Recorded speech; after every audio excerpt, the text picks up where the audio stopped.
당청 불화설이 완전히 가라앉지 않은 가운데 더불어민주당 정청래 대표는 대통령을 잘 뽑아서 코스피 9천 시대를 맞게 됐다며 거듭 월드클래스 대통령이라고 극찬했습니다. 국민의힘에선 이틀째 입원 중인 장동혁 대표 거취를 둘러싼 내용이 격화하고 있는데요. 국회 취재기자 연결해서 알아보겠습니다. 황보혜경 기자. 네, 국회입니다. 네, 당청 갈등이 봉합 국면에 접어든 건지 관련 분위기부터 전해주시죠. 네, 민주당 정청래 대표가 어제 이 대통령 귀국 행사에 초대는 받았지만 갈등설을 완전히 불식시키진 못했다는 평가입니다. 특히 90도 폴더 인사를 두고 과공 비례, 즉 지나친 공소는 예의가 아니란 비판이 여권에서 나왔는데 당권파는 고개 숙인 게 과하다는 지적이야말로 과하다고 반발했습니다. 정청래 대표도 논란을 의식한 듯 이 대통령 찬양으로 아침 회의를 시작했습니다.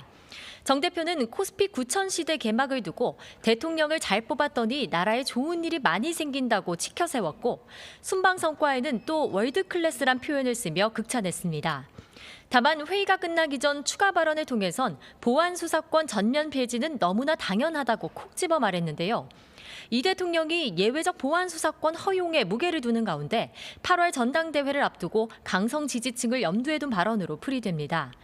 만일 정 대표가 연임 도전을 공식화할 경우 당청 갈등이 고조되는 건 시간 문제란 관측이 많은데요. 전당대회 준비위원회가 구성되는 다음 주 거취를 밝힐 거로 보이는 가운데 김민석 총리도 이르면 이번 달 말 총리직에서 물러나 국회로 복귀할 가능성이 있습니다. 국민의힘 장동혁 대표도 거취 압박을 받는 건 마찬가지인데요. 지금도 병원에 있다고요? 네, 장동혁 대표는 과로로 어제 입원했죠. 여전히 병원에 있는데 당무 복귀 시점은 아직 정해지지 않았습니다. 내년 8월까지 임기인 장 대표를 향한 당내 사퇴 요구는 확산일로입니다. 친한계 우재준 청년 최고위원은 큰 선거가 끝나면 지도부 임기는 사실상 종료된 거라며 거듭 가을 전 사퇴를 요구했습니다. 쇄신파 김재섭 의원 역시 장 대표가 책임져야 한다는 게 당내 다수 의견이라며 혁신형 비대위 체제 전환을 제안했습니다. 이에 맞선 당권파들의 반발도 거셉니다.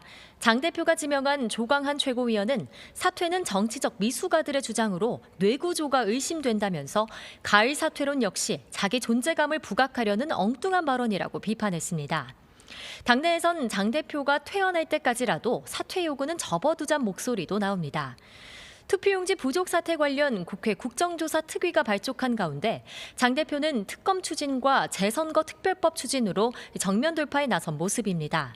또 퇴원 이후 당직 개편을 검토할 거란 관측도 나오는데 사실상 버티기에 들어갔다는 분석입니다.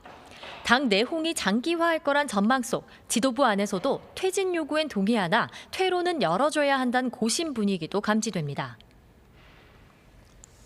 네, 이런 가운데 여야의 후반기 원구성 협상 여전히 평행선을 달리고 있죠.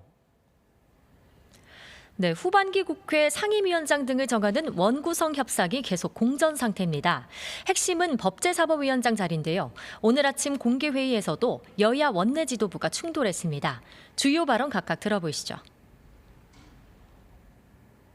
국민의힘이 다시 법사위를 준다면 견제와 균형이 아니라 또 한 번 입법의 무덤이 될 뿐입니다. 민주당 지배의 무소불위의 국회였습니다. 국회 중상하의 시발점은 법사위를 다시 돌려주는 것입니다. 다음 주를 원구성 시한으로 못 박았던 민주당은 오늘도 끌려다니진 않겠다는 입장을 분명히 했습니다. 대신 법사위를 제외한 나머지 상임위로 협상을 시도하고 있는데 원내에선 국토위원회와 정무위원회 등 핵심 상임위는 절대 내어줄 수 없다는 기류가 강합니다. 반면 국민의힘은 이른바 공소취소 특검을 고리로 대여 압박 수위를 한층 끌어올릴 방침입니다. 민주당이 상임위원장을 독식할 가능성도 거론되지만 최근 지지율 흐름을 고려할 때 정치적 부담이 적지 않다는 분석도 나옵니다. 이런 가운데 여야 원내수석이 오늘 다시 만날 예정이라 협상 타결 여부가 주목됩니다. 지금까지 국회에서 전해드렸습니다.